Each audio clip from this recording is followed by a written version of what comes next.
My brother and I started the business and we opened up in April of 1964. When we opened, there were 2 mines operating inside the city limits of Ely.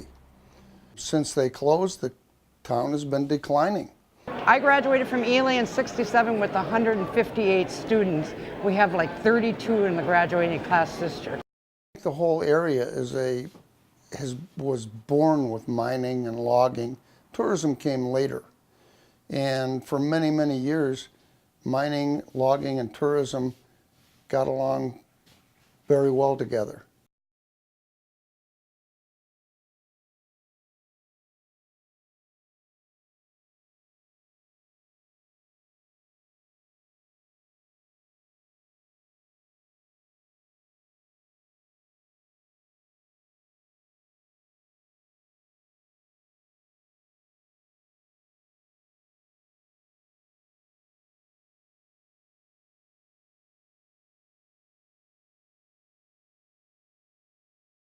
So if you can imagine at some point in history, going back into the early 1900s, that this had trucks and trains and crushers building America. We're just asking for people to take a look around and understand the before and after of what mining is. And now that we have this beauty, this is our drinking water here in Aurora, Minnesota. And we have some of the best water in the country. We're not just fighting for copper nickel mining, we're fighting for all mining. This withdrawal affects a swath of our region that is actually desirable mining area and possesses one of the richest mineral resources we have in the nation, if not the world. The proposed mineral withdrawal would be the death sentence for our community. We need something to survive on. Mining offers us that future.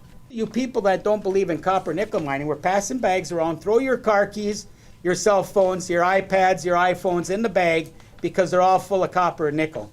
Well, I'm here today, sadly, to say that Andrea had to bring this bag from Babbitt because the Zup store in Aurora had to close. You're not only starving us, figuratively speaking, you're starving the people of the Iron Range, literally speaking. In this region, tourism is like a dessert. It looks good, it smells good, and it tastes good, but you can't live on it. Mining in northeast Minnesota, that's the meat and potatoes. That is what supports our families. The withdrawal proposal risks the future of jobs for my members. This withdrawal would represent a loss of $1.5 billion in annual wages and more than $2.5 billion in annual economic production based on studies conducted by the University of Minnesota Duluth. We have been mining for 130 years. We have the cleanest water and the cleanest air in the state. This is not an industry that destroys things, it's an industry that builds things.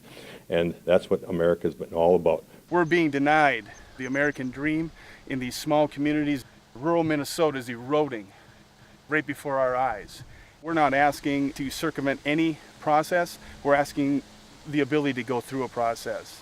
We're asking for us to have a chance to meet the standards, both state and federal, and allow our families to go to work. Don't take those lands away or you're going to lose our town, and that's devastating to us.